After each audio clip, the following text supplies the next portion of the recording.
Exemple, à 25 degrés Celsius, une solution d'acide acétique à 1 molaire se dissocie. À l'équilibre, le pH de la solution est de 2,38. Déterminez la constante d'acidité de cet acide, qui peut différer de celui qu'on a trouvé tout à l'heure, parce que ça va changer avec la température.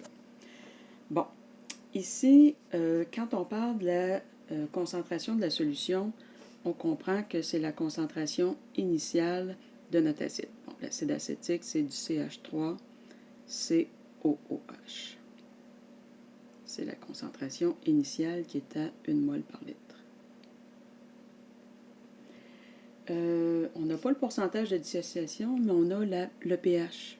Le pH est évidemment à l'équilibre et il est de 2,38. Donc, si on fait notre tableau, on a la concentration initiale, concentration qui réagit, concentration à l'équilibre. On a comme équation toujours la même chose que tout à l'heure. Alors, CH3, COOH, aqueux,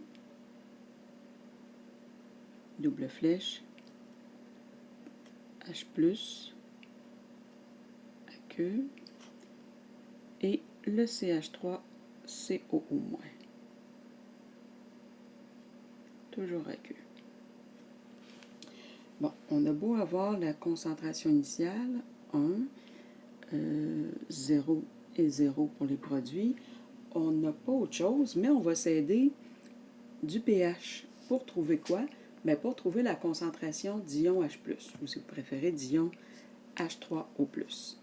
Donc, on va trouver la concentration d'ion H+, à l'équilibre en utilisant la formule 10 à la moins pH.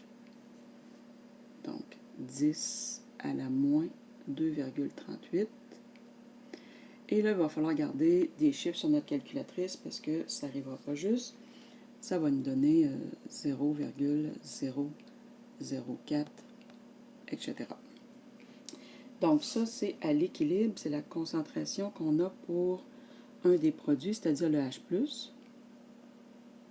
Et là, on va y aller avec notre petit jeu de déduction. S'il y a ça à la fin, ça veut dire que c'est la quantité qui a été ajoutée. La même chose pour l'autre produit, parce que c'est du 1 pour 1 au niveau des concentrations. Oups.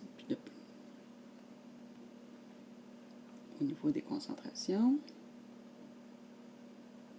Lui a perdu ça parce que c'est du 1 pour 1 partout. Donc 0,99, etc. Et là, avec ça, la constante d'acidité Ka va être égale à la concentration de H+, ou de H3O+, multipliée par la concentration de CH3COO-, le tout divisé par la concentration de l'acide CH3COOH. Alors, on remplace nos valeurs dans l'équation.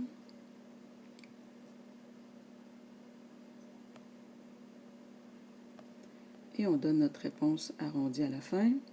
Alors, environ 1,7 fois 10 à la moins 3. Quel est le pourcentage de dissociation de cet acide?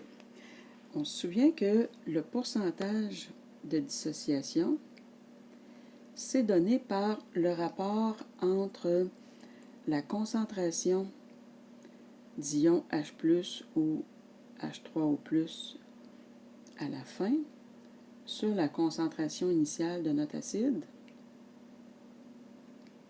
fois 100 pour l'avoir évidemment en pourcentage.